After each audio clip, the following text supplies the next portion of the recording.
Sí, bueno, buenos días. En España decimos es de bien nacidos ser agradecidos y quiero empezar por mi agradecimiento. En primer lugar, por estas palabras cariñosas, exageradas de un amigo como es el doctor Eduardo Madrigal, que me ha introducido de esta manera. Para mí realmente es una satisfacción, es muy honrosa esta invitación, estar aquí en este Instituto Nacional de Psiquiatría Ramón de la Fuente, una vez más aquí en México, este país que me honra visitar últimamente muy frecuentemente. Estoy encantado de ello, de este país, de sus gentes y sobre todo de su comunidad científica, de la labor científica magnífica que se está haciendo. El doctor Madrigal es un líder de opinión en el campo de la salud mental, de la psiquiatría, no solamente en México, sino a nivel internacional, en Latinoamérica, involucrado y muy comprometido, como él decía antes, en el tema de la salud, de las políticas públicas en el campo de la salud mental. Permitirme una breve digresión antes de empezar con el motivo de la charla. Mi relación con el Instituto Nacional de Psiquiatría de México viene de más atrás, de bastante más atrás. Ya hace muchos años, más de una década atrás, la doctora Nora Volkov, una ilustre mexicana, ilustre discípula y alumna de este instituto, comentando con ella me dijo: ¿no conoces, Néstor, a la doctora María Elena Medina Mora? Digo, he oído hablar de ella, pero no tengo el placer de conocerla. Me dijo, debes de encontrarla, debes de conocerla, debes de contar con ella. No sé si está aquí María Elena Medina Mora, pero no la veo ahora, pero bueno. Buscando a la doctora Elena Medina Mora, me encontré con mucha gente, entre otros con el doctor Rodrigo Marín Navarrete. Con él venimos trabajando hace 5 o 6 años. Él se incorporó a las instituciones que lideran la patología dual, a la Asociación Mundial de Patología Dual, a la World Association of Dual Disorders. Él colabora, asiste, ejerce de consejero y hemos estado involucrados en trabajos de investigación, compartiendo muchos aspectos, y creo que México le debe un reconocimiento a su labor en el campo de la patología dual en este país, que desde los trabajos a nivel académico, a nivel investigativo, a nivel educacional, el doctor Marín Navarrete, pues tienen presencia, y en México ya se sabe que es la patología dual. Para pasar las diapositivas, ¿tengo algún pasador? ¿Es esto? Ah, sí. Bueno, en realidad, de la patología dual, para introducirme ya en el tema, se habla, como veis, y como sabéis, mucho más. El doctor Madrigal, como experto en tantas cosas, nos las ha definido perfectamente. Yo diría que se habla más, pero no siempre se sabe, no siempre se conoce qué es la patología dual. Bueno, estos son mis conflictos de intereses. En relación a esta presentación, no tengo ningún conflicto de interés y voy a hablar un poquitín de estos ítems. La definición, la patología dual en el campo de las neurociencias, el foco principal en la psiquiatría de precisión y las conclusiones. Bueno, definir qué es la patología dual es un problema complejo. No hay un acuerdo sobre este tema. Patología dual es un término ya antiguo, acuñado por el doctor Miguel Casas en Barcelona, ya hace muchos años, pero en realidad no define qué es exactamente hoy en día, de qué estamos hablando. Es un término histórico, como hablar de esquizofrenia. La esquizofrenia sabemos que significa muchas cosas, muchos distintos fenotipos de enfermedades, y la patología dual, si algo es, justamente es que no es dual. Es que es una sola cosa, a pesar de que el nombre la define como patología dual. Pero nos permite a todos los clínicos poder identificar. Cuando hablamos de patología dual, estamos hablando de aquellos pacientes que sufren de una conducta adictiva y de otro trastorno mental. Porque las adicciones, a pesar de que es muy complicado aún todavía definirla así, es un trastorno mental sin lugar a dudas. Puede ocurrir simultáneamente que un paciente tenga psicosis y consumo de cannabis, por ejemplo, o que aparezca de forma secuencial a lo largo del ciclo vital. Y siempre nos preguntan lo mismo: doctor, ¿qué es primero, el huevo o la gallina? Bueno, esto es una pregunta filosófica. No soy experto en el campo de la filosofía, pero voy a intentar, sí, responder a esta pregunta desde el campo de las neurociencias, desde el campo de la investigación, desde el campo de las evidencias que tenemos hoy en día acerca de qué estamos hablando cuando decimos patología dual. El término, como decía antes, no significa dos patologías, significa que estamos hablando de expresiones sintomáticas que se interrelacionan, que se modifican unas a otras y que están basadas, como es lógico, en factores cerebrales comunes. Los nombres son muchos. Creo que nosotros hemos optado a nivel internacional por el tema de dual disorders, por trasladar el tema de patología dual, aunque en español, en España, en Italia, en Francia, traducido al francés o al italiano, en los idiomas latinos seguimos hablando de patología dual. Bueno, ya hablando un poco de la patología dual en el campo de las neurociencias, voy a hablar de la patología dual, como es lógico, como un trastorno cerebral.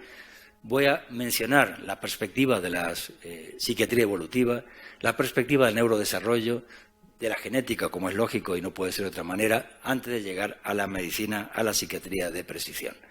Dejarme empezar con dos declaraciones. En primer lugar, hoy en día, sin lugar a dudas, cuando hablamos de un trastorno mental, estamos hablando de un trastorno del cerebro. O sea, el cerebro, en nuestro cerebro, el cerebro humano, reside todas las funciones mentales. Cómo pensamos, cómo sentimos, cómo percibimos, cómo nos relacionamos, cómo nos controlamos, cómo es lógico, cómo es natural, como decía antes el doctor Pellicer, están basadas en el cerebro humano. Y una segunda declaración que yo también voy a mencionar un poco más a lo largo de mi charla, que es las actuales clasificaciones de trastornos mentales basadas en la clasificación de Kraepelin ya hace más de un siglo atrás, no se corresponden hoy en día con los conocimientos actuales que tenemos. Las clasificaciones actuales de trastornos mentales, tanto la americana como la de la OMS, incluso la nueva de la OMS, la CIE-11, no permiten incorporar, no permiten identificar todos los síntomas, todas las manifestaciones de trastornos mentales que incluyen, que se expresan cuando alguien sufre de trastornos de sus funciones mentales. Hablaré un poco más de esto. Fijaros que hablar de la mente basada en el cerebro parece que fuera algo nuevo. A veces provoca escándalo. Alguien me dice, cuidado, lo que usted está diciendo es muy peligroso.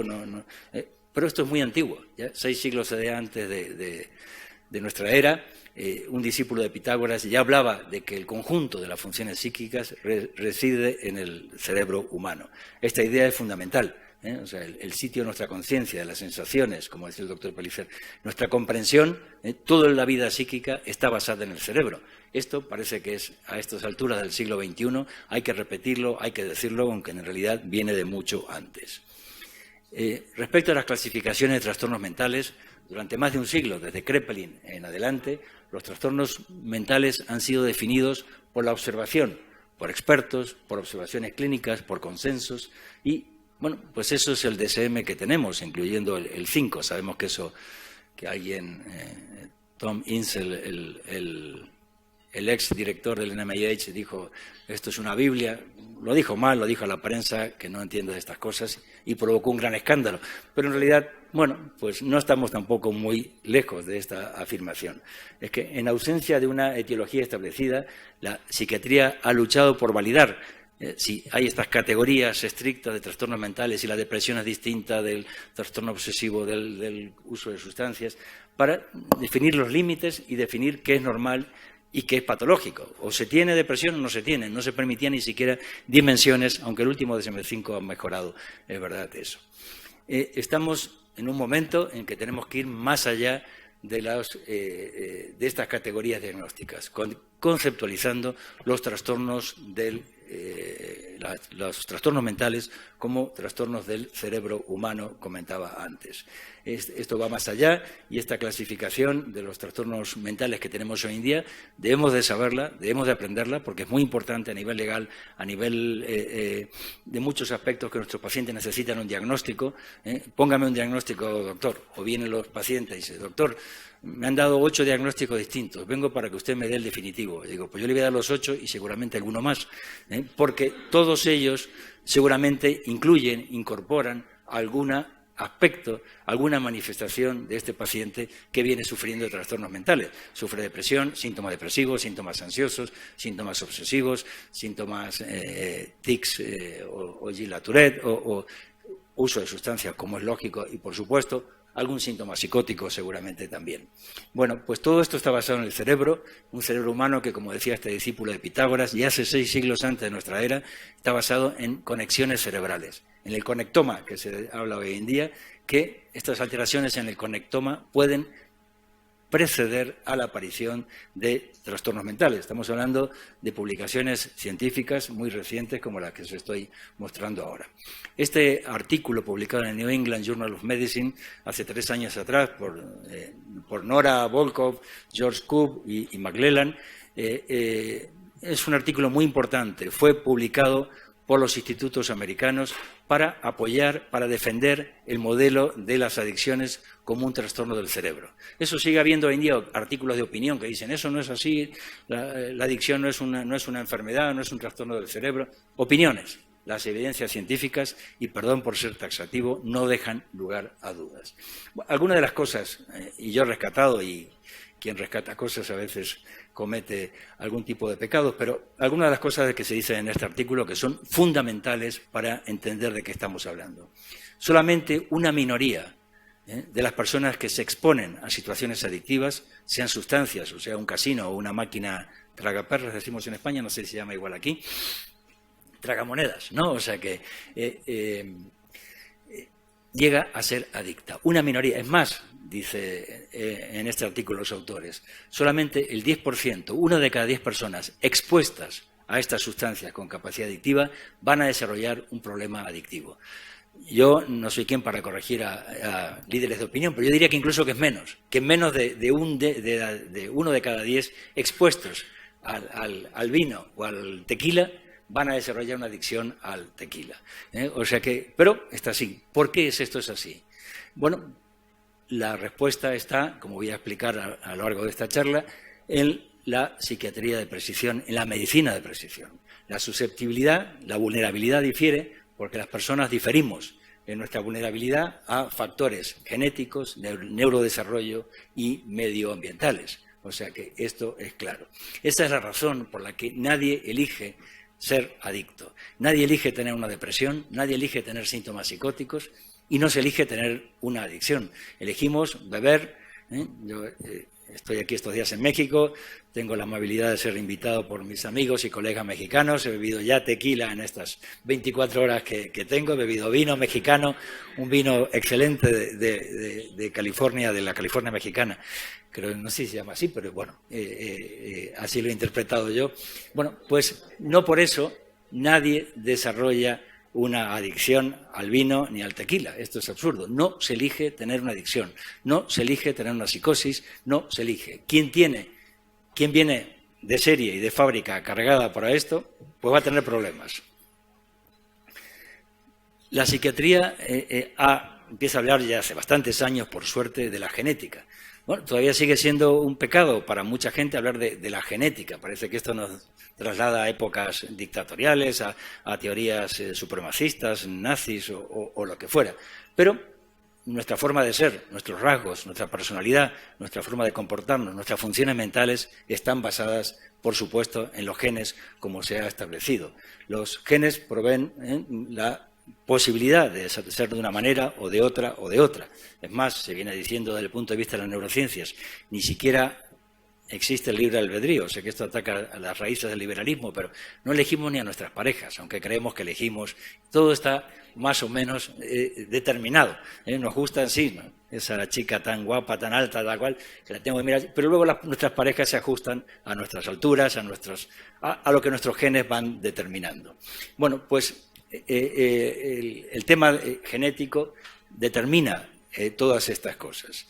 Los estudios familiares y gemelares, por ejemplo, han sugerido que los factores hereditarios influencian la psicopatología y trascienden los límites diagnósticos.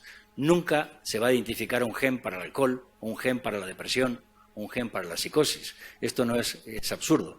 Los autores de este trabajo también muy reciente nos dicen, como muchos han notado, nuestros genes no han leído el DSM. Bueno, no es los primeros que los dicen, se viene oyendo desde hace bastante tiempo, pero evidentemente los genes no determinan que haya depresión, no determinan, hay genes para alteraciones de trastornos mentales. Le decimos a un paciente, que alguien que viene con un episodio maníaco, pues esto es genético. Ah, doctor, en mi familia no hay ningún bipolar. ¿Y no hay trastornos mentales? Bueno, tengo una tía con una depresión muy grave, un primo se suicidó, el otro es alcohólico. Vale, no se hereda una vulnerabilidad a tener trastornos mentales. hace muchos siglos, este filósofo griego escribió, en inglés suena un poco, me suena a mí mejor que en español, pero bueno, un borracho engendra otro borracho. Nosotros estamos de acuerdo con esta afirmación del filósofo griego y también con la comunidad científica, que ha establecido que la adicción es una enfermedad familiar. Y eso está, escribe Nora Volkow, fuera de toda disputa. O sea, en ciencia no se puede ser tan taxativo, pero aquí no hay ningún lugar a dudas. No hay ningún lugar a dudas. Sin embargo, el fenotipo adictivo puede permanecer oculto, porque el medio ambiente puede resultar protector. Si no hay drogas, no aparece la adicción, incluso aunque haya una gran carga genética. Podemos pensar en la época de la ley seca o en pequeñas comunidades religiosas o en los países islámicos. Estamos viviendo en Europa la inmigración de muchos pacientes de países islámicos. Ahí ser adicto al alcohol te cuesta la vida, pero llegan a Europa y a pesar de mantener su religión y sentirse muy culpables por ello, se encuentran en un ambiente donde el alcohol es permisible, fácil, barato y bien visto. Entonces, bueno, pues tenemos pacientes con religión islámica con problemas de alcohol, que era impensable en un ambiente protector del cual ellos venían. Durante muchos años las teorías neurobiológicas de las adicciones se han basado y se han hablado hasta la saciedad sobre el sistema dopaminérgico, que el doctor Pellicer es un experto y nos hablaba de forma tan interesante hace un momento. Todas las teorías adictivas estaban basadas en el sistema de recompensa cerebral, el sistema dopaminérgico mesocórtico límbico. Pero se ha ignorado que hay otros sistemas cerebrales en esos conectomas, en esas conexiones, otros sistemas neuroquímicos, como un sistema endocannabinoide, como un sistema opioide, como un sistema colinérgico nicotínico. Le hemos dado nombres de drogas a sistemas cerebrales, importantísimos en el funcionamiento mental. Todos ellos tienen la vía final común del sistema de recompensa cerebral. Cuando pensamos en algo agradable, yo pienso en vamos a dar una comida con los amigos hoy en día, o vamos a oír música, o alguien piensa en sexo o lo que fuera, se va a estimular el sistema dopaminérgico, como nos comentaba antes el doctor Pellicer. Pero las sustancias que van a activar el sistema de recompensa cerebral no explican para nada el tema de la adicción. Las funciones cerebrales van a depender de una comunicación efectiva, como nos hemos oído en la conferencia anterior, entre distintos sistemas cerebrales. Estas conexiones cerebrales pueden alterarse, pueden interrumpirse y dar lugar a manifestaciones sintomáticas de trastornos mentales que van más allá, son transdiagnósticas, van más allá de los diagnósticos de las categorías del DSM, que encontramos cosas comunes y diferencias. Y esto tiene un rol fundamental en todos los trastornos mentales. Estos sistemas, cuando se interrumpen, dan lugar, como decía Nora Volkow y colegas, no solamente a adicción a drogas, que podría ser, sí o no, pero también a cualquier otra disfunción, a cualquier otro trastorno de nuestras funciones mentales. Desde una perspectiva evolutiva, desde la psiquiatría evolutiva, sabemos que los individuos han evolucionado de una manera tal que el objeto fundamental es nuestra supervivencia como individuos y como especie. Cuando consumimos sustancias que van a activar estos sistemas cannabinoide, opioide, colinérgico, nicotínico, por simplificar las cosas, que esto es mucho más complejo, no están ahí para que nos droguemos, para que nos coloquemos. Están ahí porque tienen que ver con nuestra supervivencia. Y cuando se alteran, insisto en ello, pues pueden aparecer problemas. Están involucrados en todas las manifestaciones de nuestras funciones mentales, en la salud y en la enfermedad. Vemos aquí, en esta diapositiva, tres figuras clásicas de la psiquiatría de la salud mental del siglo anterior, del siglo XX. Todos los conocéis, no hace falta que diga quiénes son estos tres colegas fundamentales del siglo anterior. ¿Qué tienen en común todos ellos? Pues que todos ellos ignoraron a Darwin. Darwin, sí, es una... Darwin era anterior, era una generación anterior a Freud, a Kraepelin y a Watson, por supuesto. Desde una perspectiva evolutiva, sabemos que tenemos mecanismos neuronales, mecanismos cerebrales, circuitos cerebrales, que nos facilitan la supervivencia. ¿Y cuál es la supervivencia? ¿Para qué está diseñado el cerebro humano? Para sobrevivir. ¿Y qué necesitamos para sobrevivir? Pues fácil, agua, comida y sexo. No sé en cuál orden, según el momento en que nos encontremos, pero eso es lo básico. Si estos circuitos se alteran, pues, amigos, tendremos problemas. El neurodesarrollo, el desarrollo del cerebro humano está genéticamente determinado, como venimos afirmando, epigenéticamente dirigido y influenciado, por supuesto, lógicamente, por el medio ambiente. Fijaros que los trastornos mentales, comparados con otras enfermedades que tratamos los médicos, son los primeros en aparecer a lo largo del ciclo vital. Los primeros que se manifiestan mucho antes que todas las otras enfermedades que puedan ser tratados en el campo de la medicina. O sea, los trastornos mentales, por otra parte, no deberían estar separados de los otros trastornos del cuerpo humano. Otra cosa más que afirma lo del neurodesarrollo. Se me ha ido. Vale. La negligencia social, o sea, la falta de apoyo emocional en la temprana infancia, va a producir alteraciones en la conectividad. En este trabajo, que he presentado muchísimas veces, niños que están ingresados, no sé si se dice, internados en un orfanato, tienen, como es lógico, deprivación emocional. Estos niños deprivados emocionalmente, cuando se los comparan con un grupo control, ¿qué se encuentran? Que la conectividad entre el córtex frontal y el cerebro límbico y la amígdala es mucho menor, y a mayor tiempo en el orfanato, mayores alteraciones entre el córtex y la amígdala. ¿Y esto qué va a significar? Pues que van a desarrollar alteraciones emocionales, alteraciones cognitivas, alteraciones conductuales, que luego le ponemos nombres y las etiquetas diagnósticas. Me gustaría añadir a este trabajo, que no lo dicen aquí los autores, que estamos hablando de niños que viven en un orfanato en Estados Unidos. En los países occidentales, los niños que están en un orfanato normalmente no son niños pobres, son niños, hijos, probablemente, casi seguramente, de personas que sufren de trastornos mentales o de patología dual, que es el caso de lo que yo estoy hablando hoy. Por lo tanto, un factor genético también debería de ser considerado en este caso. Para todos estos niños, que más el factor genético, más el factor de la deprivación emocional, va a dar lugar más tarde en sus vidas, más adelante en sus vidas, a trastornos mentales, a la patología dual. Por lo tanto, ya estoy en condiciones de responder a esa pregunta inicial que decía que nos hacen siempre. Doctor, ¿qué es primero, el huevo o la gallina?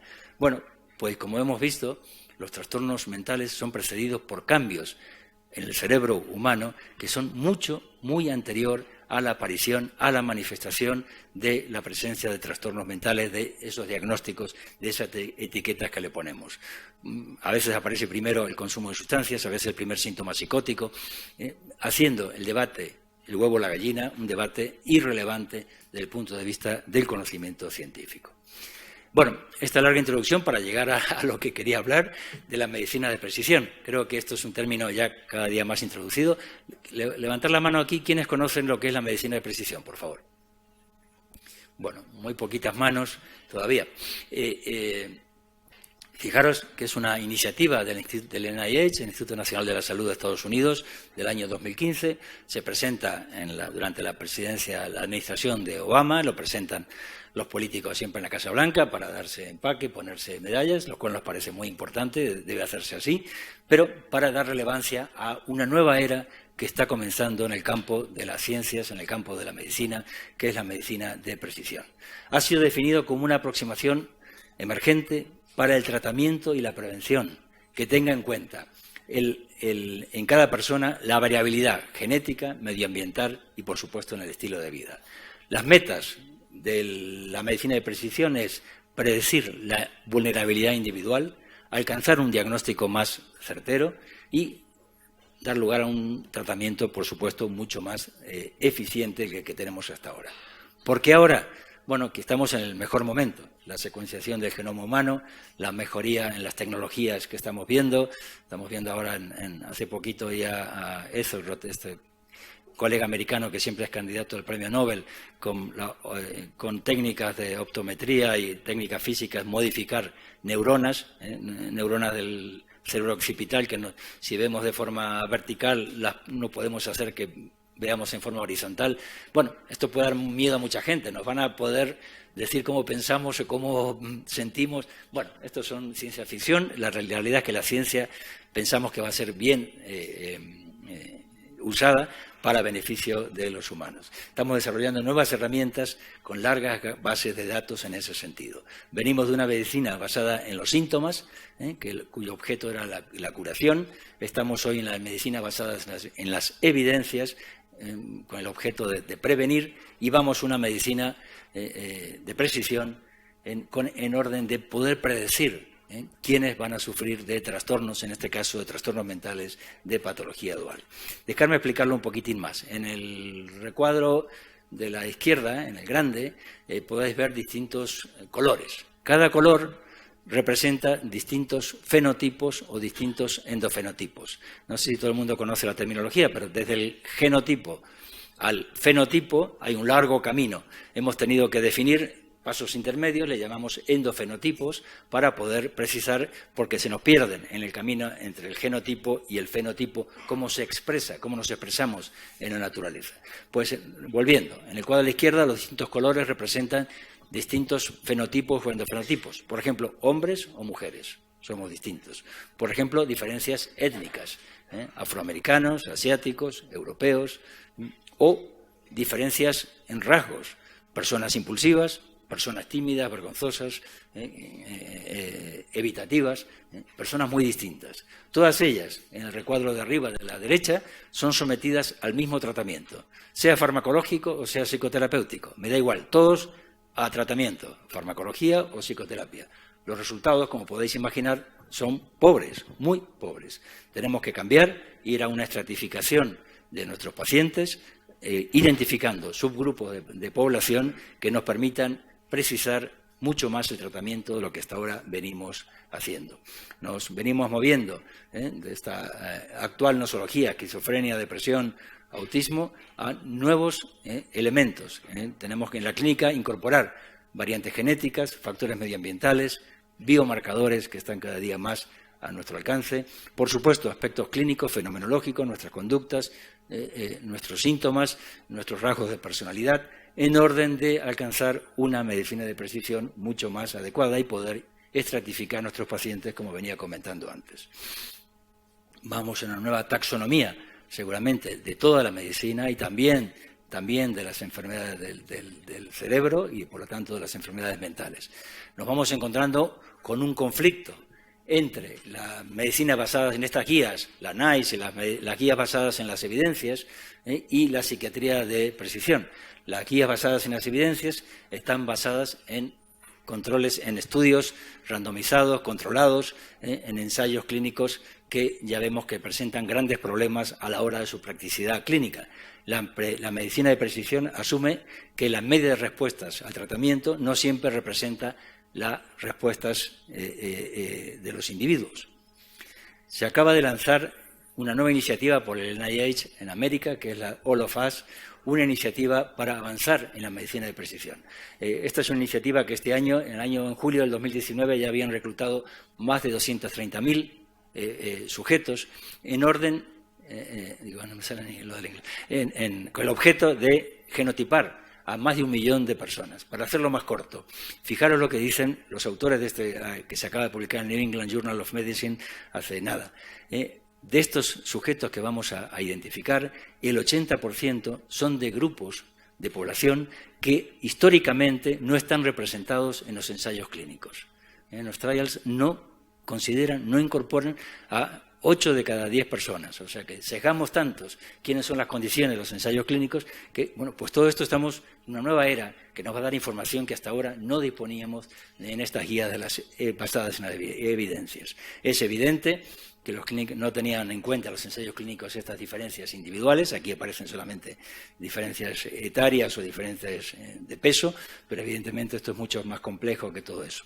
Fijaros las diferencias sexuales, ahora que está el tema tan sobre la mesa, hablar de las diferencias de sexo, que no de género, el género es más psicosocial, diferencias biológicas de sexo. Por ejemplo, los trastornos psiquiátricos son caracterizados, como es lógico, por diferencias sexuales. Por ejemplo, en los trastornos del humor, en los trastornos afectivos, la diferencia en prevalencia, sintomatología y respuesta al tratamiento varía de hombres a mujeres. Las mujeres sufren 2 veces más trastornos afectivos que los varones. Y esto es una cosa que hasta ahora no se ha tenido en cuenta. Todos al mismo tratamiento, psicoterapia y psicofarmacología igual, como si hombres y mujeres fuéramos iguales. Vive la différence, dicen los franceses, y creo que es importante que lo sigamos diciendo. La psiquiatría de precisión focaliza en la vulnerabilidad individual, en la respuesta individual a los tratamientos. La psiquiatría está plenamente comprometida con este objeto que es la medicina de precisión y que llamamos ahora la psiquiatría de precisión. Pero nosotros, en el campo de la patología dual, y lo decimos con modestia, aunque no conocíamos este término desde antes del 2015, como era lógico, aunque ya había publicaciones en ese sentido, ya incorporábamos el concepto de medicina de precisión. ¿Por qué? Porque identificábamos subgrupos de población, porque identificábamos que algunos trastornos mentales se asocian con algún tipo de sustancias y que otros no, y así como ahora comentaré, y una evidente vulnerabilidad que existe en subgrupos de población que vamos identificando, con elementos clínicos. No teníamos biomarcadores, no teníamos pruebas genéticas. Hemos publicado este artículo para introducir el campo para introducir el concepto de psiquiatría de precisión en el campo de la patología dual, hace unos meses atrás. ¿Tenemos herramientas en el campo de la psiquiatría de precisión? Por supuesto. Tenemos características fenomenológicas, que son importantes seguir teniéndolas en cuenta. Tenemos factores clínicos de riesgo. Vamos teniendo cada día más biomarcadores moleculares, genéticos y de neuroimagen. Las clasificaciones actuales de trastornos mentales hasta ahora nos han dificultado la innovación necesaria para avanzar en este campo.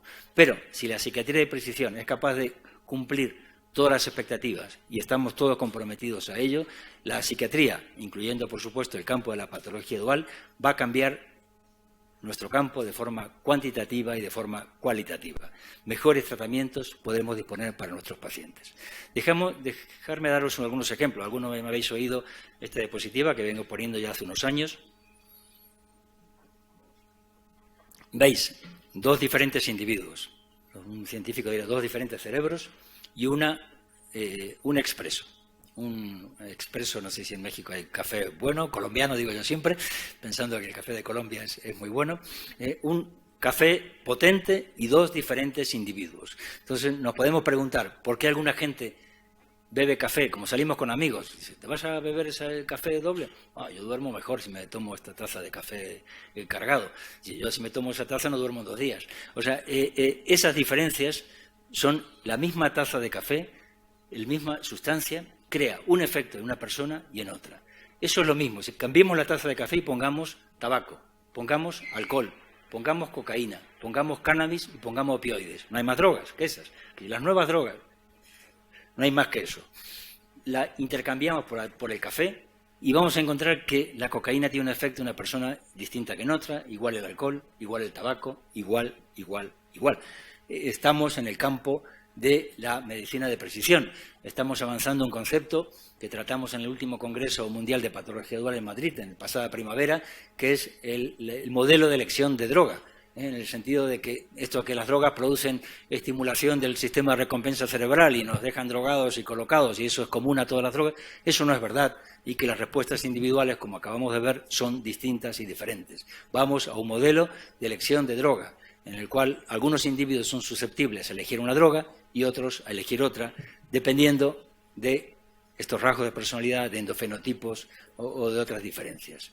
La misma sustancia, por lo tanto, da distintos efectos conductuales, afectivos, cognitivos y sensoriales en diferentes personas.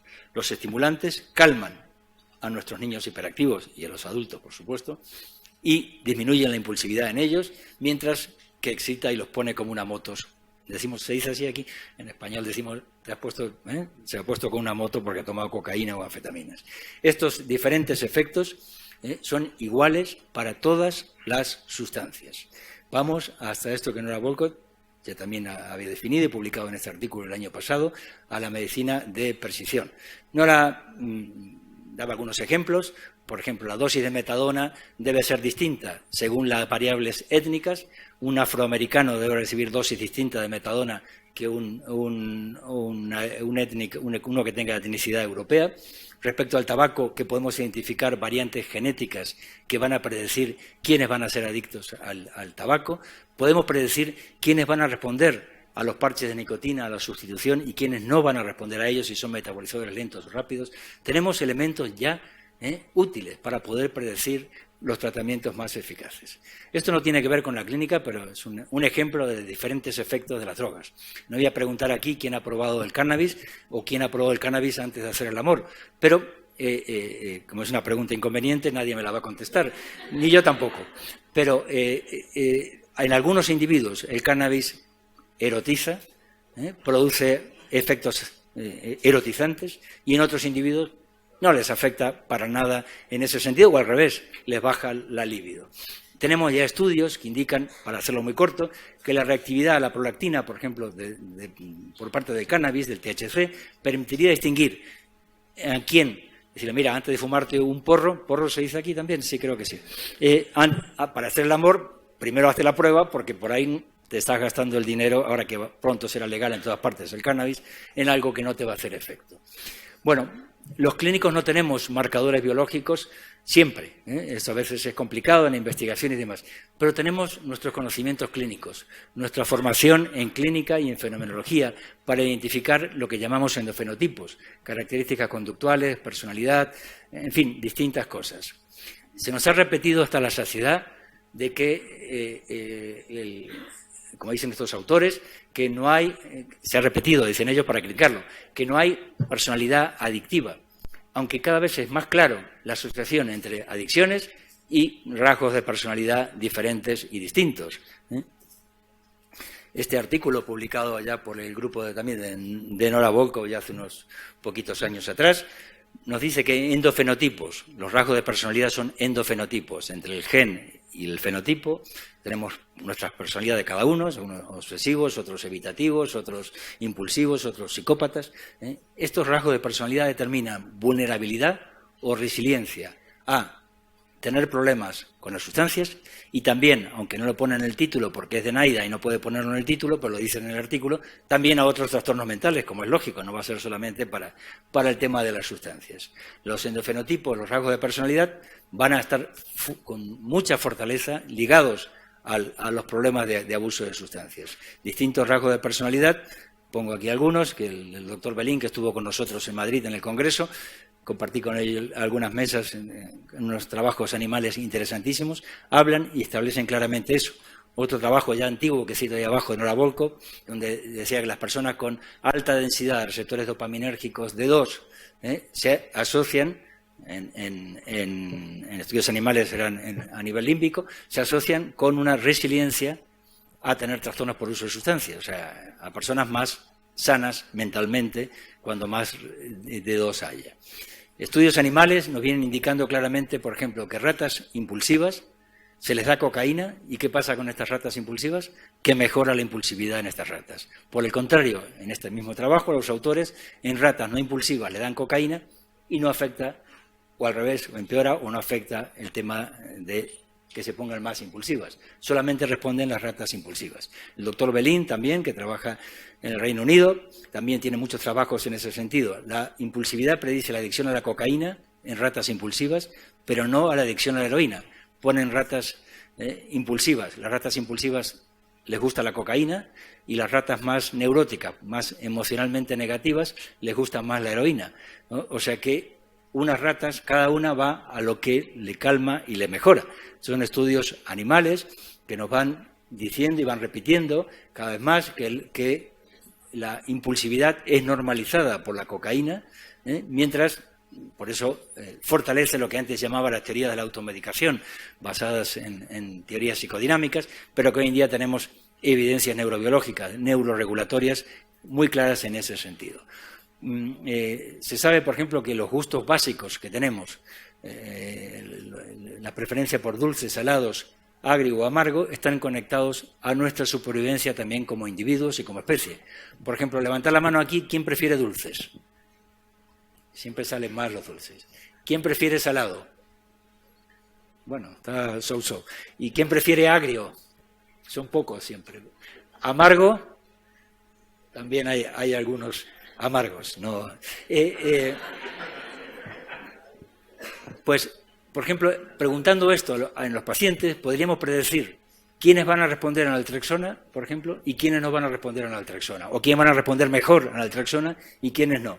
En otras palabras, dice al final, se ha replicado esto en más de un trabajo, teniendo un fenotipo de apetencia por dulces, permite predecir en los pacientes con problemas de alcohol compulsivo quiénes van a responder mejor a naltrexona y a quienes no usemos naltrexona porque no van a tener respuesta a ello.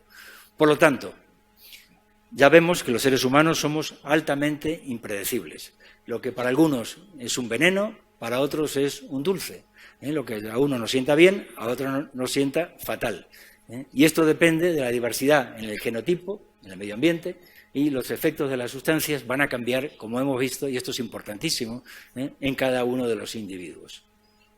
Tenemos que cambiar desde una medicina no personalizada, donde nos trataban a todos como si fuéramos iguales, póngase, dice el chiste, pase por el código de barras y le diremos qué tratamiento va a necesitar usted. Dice, oiga, doctor, no le importa a usted si yo soy afroamericano, si soy impulsivo, si soy no sé qué, si hombre o mujer.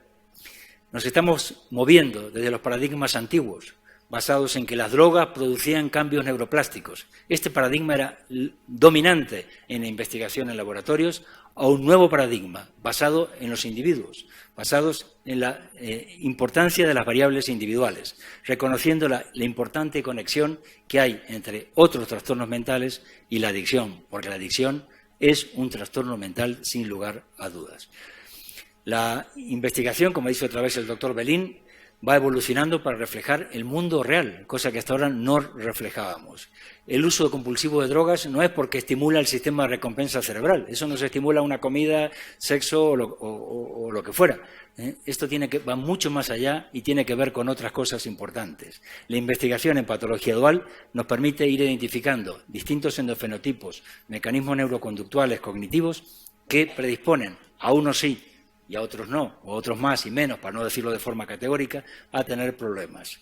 En la búsqueda de estos endofenotipos nos hemos encontrado con dificultades. Los sistemas de clasificación actuales no nos sirven para ello. Usémoslo, aprendémoslo. Digo a residentes, usted critica, doctor, el DSM. Sí, pero lo primero tienes que aprendértelo de memoria. Cuando ya lo sepas de memoria, te enseñaremos otras cosas, ¿no? Primero aprender lo que hay, ¿vale? Y después criticaremos, ¿vale? En la adicción sabemos que ocurre siempre, y perdón por ser taxativo, no hay adicción sino otro trastorno mental. Aunque no, pues si no tengo ninguno, ¿es una persona impulsiva? Sí. ¿O es una persona evitativa? Sí, pues ya ese es el trastorno mental, aunque no haya requerido tratamiento, la impulsividad en ese individuo. Bueno, más de lo mismo, el concepto de psiquiatría de precisión nos permitirá predecir los efectos de las sustancias en diferentes individuos. Si nos mantenemos en esta dirección, vamos a ir a un cambio de paradigma que nuestros pacientes, la familia y las sociedades nos están demandando. Este nuevo paradigma de la patología dual nos indica que no hay que tratar los alcohólicos, hay que tratar individuos que tienen problemas de alcohol y son distintos fenotipos. Hay distintos tipos de depresión, distintos tipos de TDAH, distintos tipos de psicosis y distintos tipos de problemas de alcohol. Entonces no nos valen, a unos les irá bien una cosa, a las otras. Identifiquemos al individuo, tratemos a las personas y no a las sustancias.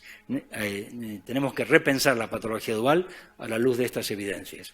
La medicina de precisión, la iniciativa, que así se llama en Estados Unidos, en Europa le hemos dado en la Unión Europea otro nombre, de medicina personalizada, en realidad me gusta más el primero, más el americano, nos permite avanzar. Hay otros campos, como la oncología, por ejemplo, que está muy desarrollado esto, pero la psiquiatría, decía antes, está completamente comprometida con este objetivo.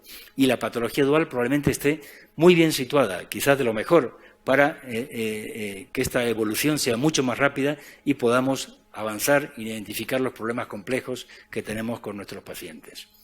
Última diapositiva. Hacia el futuro. Como la ciencia, como hemos visto, está continuamente moviéndose y avanzando. Y el campo de la patología dual se ha ido moviendo en estos últimos años con nuevos hallazgos que empujan el concepto más allá de las visiones establecidas y muy sólidamente acantonadas, muy sólidamente agarradas. Chocamos contra esto con muchos obstáculos, con sistemas de tratamiento, de atención sólidamente implantados, que esto les complica y les afecta. Chocamos con las administraciones públicas. Pero usted lo que usted viene diciendo, doctor, es que solamente 1 de cada 10 personas será expuestas al alcohol, tendrá problemas. Yo no puedo dar este mensaje a la opinión pública, porque voy a decir a la gente que beba, total, 1 de cada 10 solamente serán alcohólicos. Pues no, yo no soy experto en dar un mensaje hacia la opinión pública. Si quiere usted seguir mintiendo, sigamos mintiendo a la gente. Pero la gente nos demanda respuestas científicas, no respuestas moralistas, aunque somos los seres humanos muy predispuestos a tener respuestas moralistas, que nos valen para nuestra familia, nuestros hijos, en nuestra educación, pero no valen para el campo científico. Creemos firmemente que nuevas sorpresas nos esperarán en el futuro, esperemos que antes que después, para movernos rápidamente en una mejor situación. Muchas gracias por la atención. Otra vez.